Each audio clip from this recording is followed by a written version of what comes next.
everybody, what's going on? It's Shit Talk Reviews. I'm John.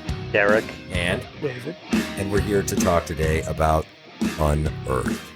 Oh, it's so nice to have you guys here on this beautiful Friday afternoon. Does it matter to people that we record these on Fridays and not on a Wednesday at 8 in the morning?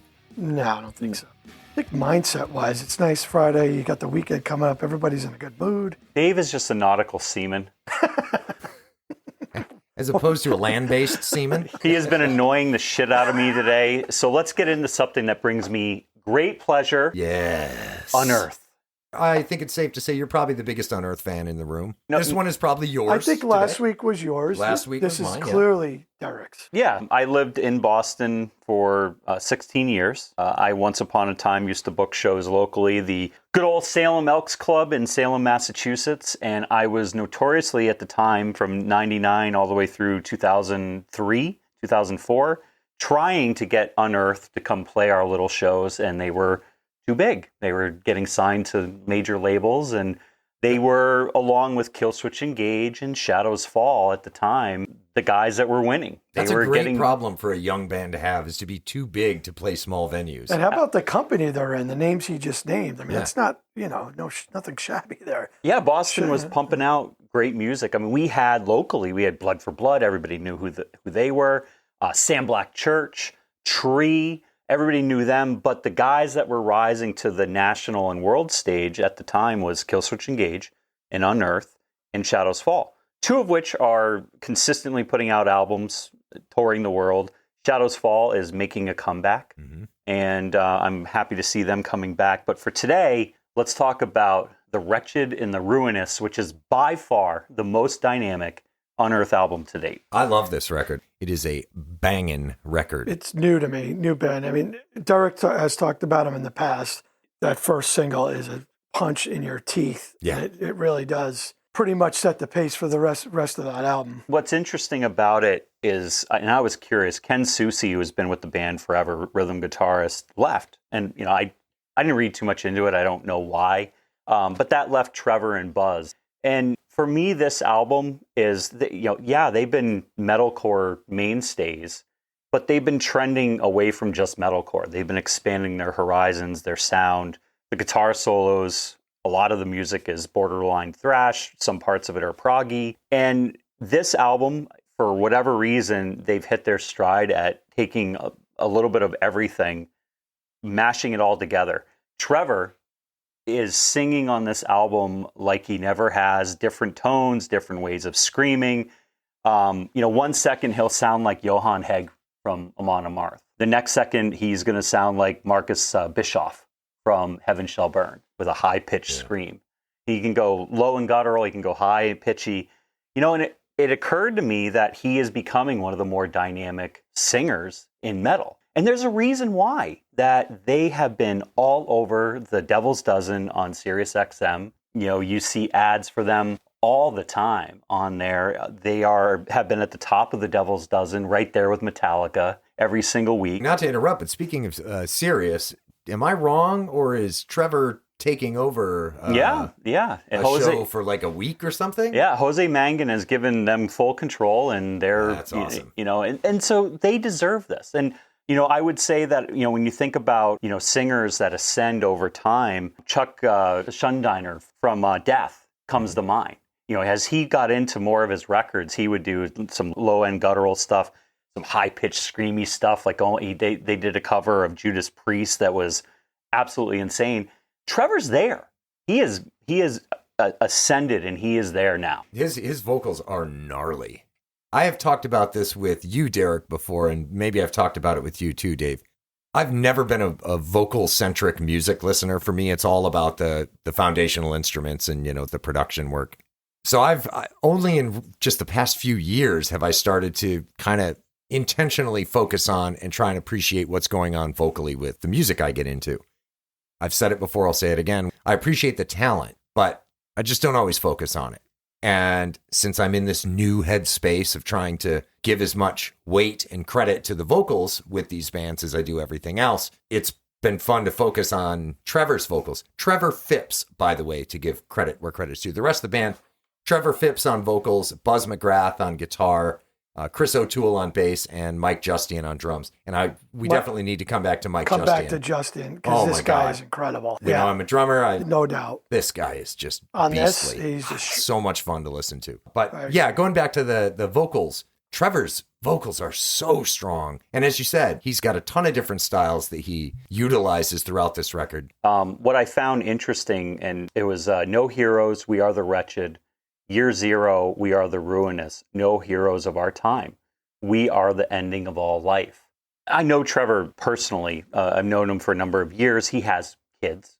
As a parent, you don't want to be writing those vocals, and you do not want to be inspired to be writing those lyrics. But it is a reality that I think every parent feels in today's society. Toxic politics, toxic social media, toxic everything. There's a lot of wretched people. And we are, in fact, feeding this ruinous behavior. And for him, I wonder how much of this has to do with his kids. But again, I felt like this album had a lot of angst in it, a lot of pain, a lot of frustration. And, you know, much like James Hetfield, that album, 72 Seasons, was about him purging and getting things out. I think for Trevor, it was a similar instance here. Mm-hmm. And maybe we'll get lucky and we'll get him on a Zoom call to talk about it. Oh, that'd be great. Overall, pound for pound, musician-wise, phenomenal, right? And they're new to... Mm-hmm. But as you guys know, I'm a lyric guy. And the whole death growl and the growl singing type of... It's just not my cup of tea. But with that being said, I'm not going to say I didn't like it. But for me, it just took away a little bit from... It's a lot to absorb when... Yeah. For me, when I'm not into something like that. Some of the music at times, I heard a little bit of Maiden in it, maybe a little bit of Iron Maiden, which was great. But I have to, if this is Trevor's style, I respect it. You know what I mean? Well said for a nautical seaman. I do. I will say, I went through this probably 3 times. This morning I came in, it was quiet, I listened to it. By the 3rd time, I was getting used to it. I'm like, all right, it's starting to make sense now. Well, what's great about it is metalcore, and they used to be known for their big breakdowns in the middle of the songs and, you know, dun dun dun dun dun dun dun dun, you know, that. Well, now you've got really almost like Swedish thrash mixed in there, and Buzz is at the top of his game. You know, and again, I don't know. Great work on this record. Yeah, I don't know what's up with what happened with Ken Susi, but it feels like Buzz is allowed to write the songs and write the solos that he's always wanted to write and is capable of. If you follow him on Instagram, he'll get on there and shred and just tear it up. I'd love to talk to, Trevor, Buzz. I'd like to talk to all of them, but I have questions because listening to the guitar work on this record, there's a lot of doubled guitar lines. There's harmony guitars. And I'm curious to know how they replicate that stuff live, how Unearth replicates it live. Well, Peter Lehman is rhythm, so he tours with them as well. He's a touring member of the band then, not necessarily full-time? I think he's full-time now. Oh, yeah. Okay. All right. Well, no disrespect intended. Didn't mean to leave anybody out. But yeah, the guitar work on this is involved. There's a lot going on. The Call of Existence, that song on this album, my favorite, and the guitar work on that, I thought was amazing. Mm-hmm. I thought the whole song, the arrangement, everything, even the singing, the vocals, loved it all together. That song, for some reason, just everything came together for me in that. That's band. Your standout track in for that this song. record? It's just everything came together on that track. I got a couple standouts. Me too. This. Dawn of the Militant, just so gnarly and guttural. And that song for me, Justin, Mike Justine, on that song was incredible. Sorry for butchering your name, Mike, your last name. But Justine on that song, unbelievable. Derek, you mentioned breakdowns. Cremation of the Living, the middle break in that, they go into that triplet feel breakdown that is just, that's like, war horses. Beautiful brutality. What's your standout on this, Derek? All the releases. I love all the releases. Dawn of the Militant's great. Into the Abyss, Mother Betrayal, The Wretched and the Ruinous.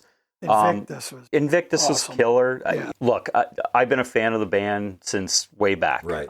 Up until this point, The March was my favorite album. Love The March. One of my favorites. In the Eyes of Fire, I felt like those 2 albums were their high water marks. This album is my hands down favorite Unearth album. Because it's so dynamic, there's not a bad tune on the entire album. Start to finish, I can listen to it. I'll headbang.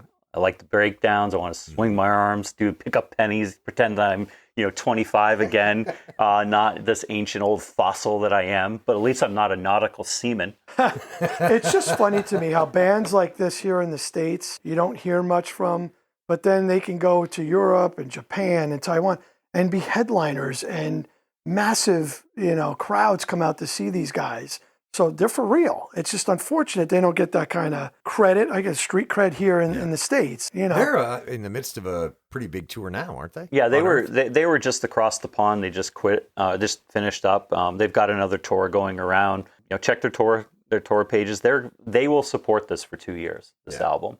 They're on Century Media. Century Media gives them great support. Mike Gitter, I believe, signed them. Mike from Century Media. So yeah, man, they're living their best life. And look, I know things about them and what they have to do to keep this band together. You've got some insight, yeah. There's sacrifice. But the thing that I do remember and I do know is that they are fans. I remember going to the Songus Arena to see Pantera, and I'm down on the floor in the pit, and I look up and I see Trevor. And this is when Unearth was already signed. They're there. They're a known quantity. They're a known quantity. And Trevor's like, giving me the sign of the beast, and I gave it back. That was it. That's pretty cool, man. I didn't see him again, but it was so cool because they are fans. And I do believe that they are right now at a point. They're at the top, the Devil's Dozen, Sirius XM, Jose Mangan is giving them the spotlight, where they can tour with virtually anybody. Before, they were a metalcore band. Now, they could go out with Pantera, right? Now they can go out with Anthrax. Now they can go out with all their heroes and stand there and be proud. They have put in the time, they put in the energy, they've sacrificed, and they're getting the spotlight right now that they deserve. Good for them. And I'm really happy for them. And they put out the best record of their career. And for me, it's my early album. 8 albums. That's a bold statement. They got 8? For him to say that, that's pretty cool. Yeah, it is a powerhouse record. It has a slightly different flavor. This one seems it's leveled up a bit from some of their past releases. It's a banger of a record. They had embraced being a metalcore band. Extinction's their last album. I saw them expand away from just metalcore, but this was a step into being just a top flight metal band, and it doesn't have to be categorized as metalcore or thrash or crossover thrash or whatever you want to call it, Swedish thrash. It's just a really good, solid metal record. Derek, did the instrumental bother you on Aniara, I believe it was? I wanted to bring I'm just that up curious too. Yeah. because last week, we know Derek's not a fan of that kind of stuff. But did it bother you on this one? He wants a metal record. Yeah, I'm just curious. Did it kind of for me? It was the equivalent of if you listen back to old '80s metal records, they'd always have like classic guitar playing that led into a headbanger, and that's what that was. I would have preferred it at the beginning of a song and then lead into the song itself, not give it its own space as a song title. But that's just me. That's, again, I'm a hypocrite. You guys can call me that. But I will tell you. I didn't want to say it, Derek. Listen, Silhouette was completely off the deep end. What disappointed me, the one thing that really, truly disappointed me about this album was that there wasn't a synthwave track on it. I really was hoping that there would be something completely objectionable for Derek. Right. Just because I'm still angry with him. Yeah. You will have to fucking deal with it. Aniara is, would I prefer it not there? Sure. Would I care if it was at the beginning of a headbanger? Sure. I'm fine with that. Or the end. Whatever it is. Yeah. But that's a minor, it's a minor thing. All but right, well, Silhouette by Periphery is absolute garbage. All right, well, we're not going to talk about that. No, well, clearly we are going to talk about it. So, okay, not necessarily with this record. I mean, I suppose that it will have to apply to this record, otherwise we're not being fair to anybody else. Would you say that the inclusion of a track like Aniara on this record, or a similar piece of music on any other record, Silhouette on P5, is it bothersome enough to you to warrant the reduction in the overall score of an album? Depends on how offensive it is. Like Silhouette was offensive to me. This is not offensive. Appreciate that qualifier. Yeah, it just didn't fit. This fits. It's an interlude. It's a tough question because if you're a fan of the band, which clearly he is, like last week, like you were, you're going to get total different perspective. Yeah, I was okay. I mean, you were okay with it because I like the band. As far as I'm concerned, they can do no wrong. Right. But so I think it's a question worth asking. Yeah, that's why I will tell you, and I brought this up last week. Drain, Living Proof. Yeah, the middle track intermission featuring Shakewell. It pissed me off. You've got this bloody hardcore record that's hardcore through and through, and you throw a hip hop track in the middle of it. What the fuck? You know, and then at the end, and I said this last week, Living Proof was a almost pop punk song, but it was an okay pop punk song. So I was like, oh, okay. At least they're still playing guitar. They're still playing bass. They're still playing drums, and it's the same lead singer. Yeah. I can deal with that. But you throw a hip hop song with a rapper in the middle of a hardcore record? What the fuck? And it's and listen, I gave that a great review. I just disregarded that one track. You let it slip. Just let it go. Let it go. See, now, I, being a fan of, heavy progressive stuff, the Dolly Thundering Concept, love those guys. The Sea Starts Here, like the back third of that track completely changes. And it's got almost like a trap electronica feel. Not only does that not bother me, I loved it. I thought it was great. So a band kind of genre skipping within an album doesn't bother me at all. Doesn't bother me either. I love it. We know Derek takes exception to that, or might take exception to that if he doesn't love the band. I'm a hypocrite and I own it. And you know Shut what? up, Dave.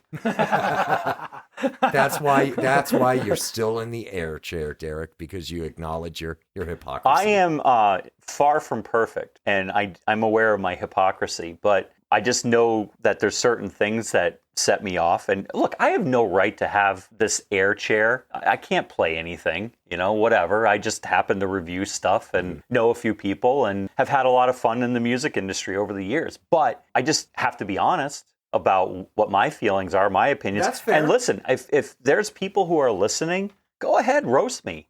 Just make sure you roast Dave too. Yeah, I would prefer not to be roasted, but by all means, please tee off on either of the two guys I'm sitting across from. Do you guys put bands in categories? So like the progressive metal, death growl type music, do you separate that from, say, bands like Metallica, Maiden, or do you bunch that all together? And the only reason I'm saying is you got like the Power 4 on that side.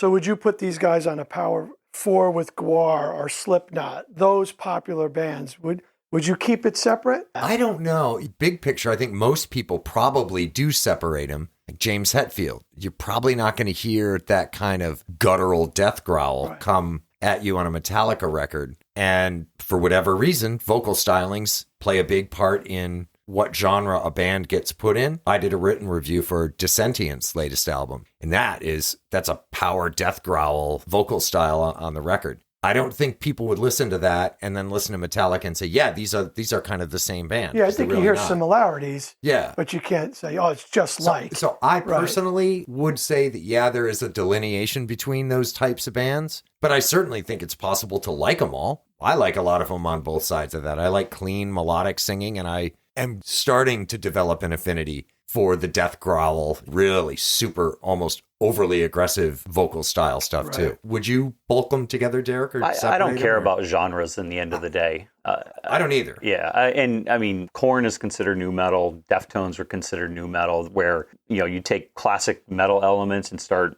weaving in synth and hip hop pieces and stuff like that. I think that Limp Bizkit was considered new metal as well at the time. Was new metal the genre that nobody wanted to be labeled for a while? They did not, but yet they're making a huge comeback. Mudvayne is out touring, and what's cool, and to come back to Unearth, is that frankly, Unearth could probably go out with any of those bands and fit right in, and people would love it. Yeah. That's why I brought that question up. Yeah, because if, like Derek said, if they're that, they can hang with those acts. So agreed. They could go out with anybody now. Now, if you went back to the very beginning, they were a metalcore band. They were just big breakdowns and meat and potatoes. But now I hear all the elements of all the things that I like about thrash metal and crossover thrash in there. I mean, there's some killer riffs in there. Yeah. The guitar solos are as good as it gets from Buzz. Again, call me a fanboy, whatever you want, but they've arrived. From what I learned from Derek and knowing their backstory, unlike other ones that we've done reviews for or any other band, because he's got the inside track on him, I'm rooting for these guys. Yeah. I am. I'm going to walk away from this rooting for these guys. Well, let's get to the scoring. Okay. Why don't we start with you, Dave? We'll have Derek go last since All right. we know he's a fan. Yeah, I mean, I'll keep it simple, right? We talked about the vocals and that type of singing. Not my cup of tea, but you got to respect Trevor, right? This is what he does. The band, I thought the whole ensemble was awesome. I love the music. I like the production quality, the performance quality. For me, I'm going to give it an 8 out of 10. That's where I am too. I'm at a solid 8. Yeah, I'm not going to take, just because the lyrical maybe content or isn't my thing, I'm not going to penalize the band for that because overall, I liked it. You've asked before if I have listened, I think it was 72 seasons, if I'd listened to it after we did the review, and I have. This is one of those. It will actively be put onto the list. It's a great record. Because I listened to it probably 2-3 times, I think by the third time, I had gotten over the whatever you want to call it, death growl types. I got past that, which was great. Mm-hmm. I'm happy I did. So we're at an 8 with you? I'm an 8. Yeah. Yeah, Derek, where does it land? Solid 9 for me. That's a good score. I thoroughly enjoyed every track, almost. And I'm happy for them. I really am. And also, they're going out with Upon a Burning Body. So you'll be able to see them in the U.S. On a tour. They're headlining. And also right now, Trevor is actually on Sirius XM with a takeover where he's able to take over. We're Florida-based. Are we going to get lucky enough to have them come to Florida? Sadly, no.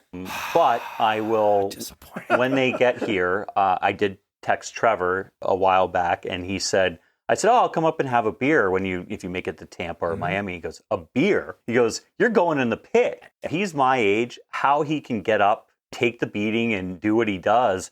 Kudos to you, man, because I feel ancient. Yeah. But I'll go in the pit for him. Just getting up and playing a show is an exhausting event. Yeah. How these guys, young bands, manage to sleep in vans for, 6-8 months on end. I've always found impressive. And guys, our age, half in the fucking grave, old and decrepit. More power to them, man. You want to root for these guys because it sounds like they're just a good bunch of guys. Yeah. Yeah, they're fans like you and I. Yeah. They've been committed to their craft, and they've been in a lot of vans, a lot of late nights. Right. They've put in the time, and they've worked at their craft. And, Buzz is playing better than he's ever shredded. Trevor's singing better than he ever has. And frankly, they've surrounded themselves with musicians that I think match their goals and what they want to do. So it's great.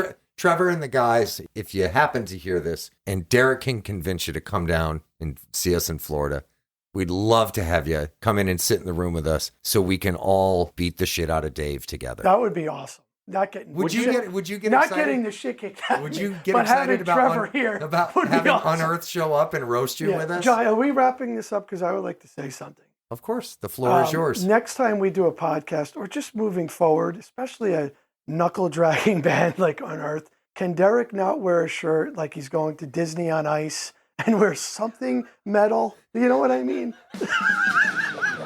I just thought I'd bring that up. That's all. I just wanted to say that. Derek, the floor is yours for a response. The next time I bring you back a coffee, to be nice, there's going to be a special sauce in that. You remember that, fucker. On that note, thanks so much for hanging out. We'll see you guys next time.